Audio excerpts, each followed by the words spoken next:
വിവോയുടെ Vivo pad 5 എന്ന പുതിയൊരു tablet ഇപ്പോൾ ലോഞ്ച് ചെയ്യാൻ പോകുന്നുണ്ട്. ഈ ഒരു ടാബിൻ്റെ ഫീച്ചേഴ്സിനെ പറ്റിയിട്ടുള്ള പല കാര്യങ്ങളും അറിയാൻ കഴിഞ്ഞിട്ടുണ്ട്. ഈ ഒരു വീഡിയോയിൽ നമ്മൾ നോക്കാൻ പോകുന്നത് വിവോ പാഡ് 5 എന്ന ടാബിനെ പറ്റിയിട്ടാണ്. പിന്നെ വീഡിയോ തുടങ്ങുന്നതിന് മുമ്പ് പറയാനുള്ളൊരു കാര്യം എന്താ വെച്ചാൽ, ഇതുപോലെ നിങ്ങളുടെ സ്വന്തം ഫോട്ടോ അല്ലെങ്കിൽ നിങ്ങൾക്ക് ഇഷ്ടപ്പെട്ട ഡിസൈൻ പ്രിന്റ് ചെയ്തിട്ടുള്ള മൊബൈൽ കേസുകൾ അഫോർഡബിൾ ആയിട്ടുള്ള പ്രൈസ് റേഞ്ചിൽ വേണം എന്നുണ്ടെങ്കിൽ ഇവിടെ ഒരു വാട്സപ്പ് നമ്പർ കൊടുക്കുന്നുണ്ട്. താഴെ ഡിസ്ക്രിപ്ഷനിലും കമൻറ്റ് ബോക്സിലും ആ ഒരു വാട്സപ്പ് നമ്പർ കാണാം, നിങ്ങൾക്ക് കോൺടാക്ട് ചെയ്യാവുന്നതാണ്. അപ്പോൾ നമ്മൾ ആദ്യം ഫീച്ചേഴ്സും കാര്യങ്ങളൊക്കെ നോക്കുകയാണെന്നുണ്ടെങ്കിൽ ഡിസ്പ്ലേയുടെ കാര്യത്തിൽ വിവോ പാഡ് 5 12.1 ഇഞ്ചിൻ്റെ ഡിസ്പ്ലേ സൈസ് ആയിരിക്കും വരിക.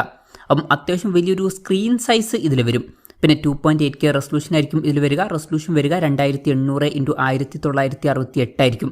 പിന്നെ ഈ ഒരു ടാബിൽ LCD പാനലായിരിക്കും വരിക. അപ്പം AMOLED ഡിസ്പ്ലേ ഇതിൽ വന്നോളണം എന്നില്ല. 144 ഹെർട്സിൻ്റെ റിഫ്രഷ് റേറ്റ് ഇതിൽ സപ്പോർട്ട് ചെയ്യുന്നതായിരിക്കും. അപ്പം അത്യാവശ്യം തിരക്കില്ലാത്ത ഡിസ്പ്ലേ ഫീച്ചേഴ്സൊക്കെ ഈ ഒരു ടാബിൽ വന്നേക്കാം. പിന്നെ ഈ ഒരു ടാബിൽ മിക്കവാറും സ്റ്റൈലസ് പെൻ്റെ സപ്പോർട്ട് ഉണ്ടാവും, അതുപോലെ തന്നെ എക്സ്റ്റേണൽ കീബോർഡിൻ്റെ സപ്പോർട്ടൊക്കെ ഉണ്ടാവുന്നതായിരിക്കും. പക്ഷേ ഇതൊക്കെ സെപ്പറേറ്റ് മേടിക്കേണ്ടി വരും. ഇനി പ്രോസസ്സറിൻ്റെ കാര്യം പറയുകയാണെന്നുണ്ടെങ്കിൽ സ്നാപ്ഡ്രാഗൺ 8s Gen 3 എന്ന പ്രോസസ്സറുമായിട്ടായിരിക്കും ഈ ഒരു ടാബ്ലറ്റ് വരിക. ഇപ്പോൾ 25,000-30,000 രൂപ പ്രൈസ് റേഞ്ചിലേക്കാണെന്നുണ്ടെങ്കിൽ അത്യാവശ്യം നല്ലൊരു പ്രോസസ്സർ എന്നൊക്കെ പറയാൻ പറ്റിയിട്ടുള്ള ഒരു പ്രോസസ്സറാണ് ഇത്. അപ്പം ആ ഒരു പ്രൈസ് റേഞ്ചിൽ വരികയാണെന്നുണ്ടെങ്കിൽ നല്ലൊരു കാര്യമായിരിക്കും. പിന്നെ 5G സപ്പോർട്ടും കാര്യങ്ങളൊക്കെ ഇതിൽ വരുന്നതായിരിക്കും. ഈ ഒരു ടാബിൽ 6 സ്പീക്കേഴ്സ് ആയിരിക്കും വരിക, അത് നല്ലൊരു കാര്യമാണ്. പിന്നെ Android 15 ബേസ് ആയിട്ടുള്ള സോഫ്റ്റ്വെയർ ഇതിൽ വരുന്നതായിരിക്കും.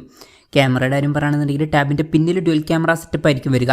8 മെഗാ പിക്സൽ ഒരു ക്യാമറ സെൻസർ ഇതിൽ വരും. പിന്നെ 5 മെഗാ പിക്സൽ ഒരു സെൽഫി ക്യാമറയും വരുന്നതായിരിക്കും.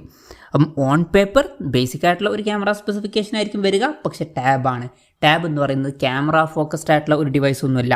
അതുകൊണ്ട് തന്നെ ഈ ഒരു ക്യാമറ സ്പെസിഫിക്കേഷനൊക്കെ ഓക്കെ ആണ് എന്ന് തന്നെ പറയാവുന്നതാണ്.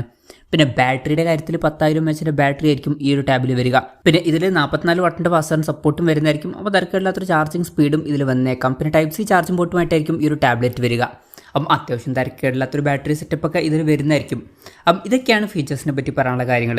ഇനി ലോഞ്ച് ഡേറ്റിൻ്റെ കാര്യം പറയുകയാണെന്നുണ്ടെങ്കിൽ അതിനെ പറ്റിയിട്ടുള്ള കാര്യങ്ങളൊന്നും ഇപ്പം പറയാൻ കഴിഞ്ഞിട്ടില്ല. എന്നാലും മിക്കവാറും ആദ്യം ചൈനീസ് മാർക്കറ്റിലായിരിക്കും ഈ ഒരു ടാബ് ലോഞ്ച് ചെയ്യുക. അതിനുശേഷം മാത്രമായിരിക്കും മറ്റ് മാർക്കറ്റുകളിലോട്ട് എത്തുക.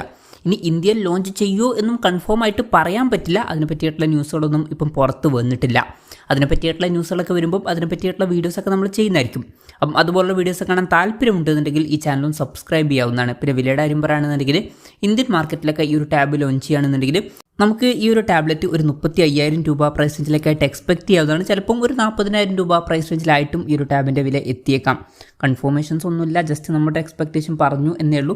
പിന്നെ ചൈനീസ് മാർക്കറ്റിൽ കുറച്ചും കൂടി നല്ലൊരു പ്രൈസിങ്ങിൽ ഈ ഒരു ടാബ് ലോഞ്ച് ചെയ്യുന്നതായിരിക്കും.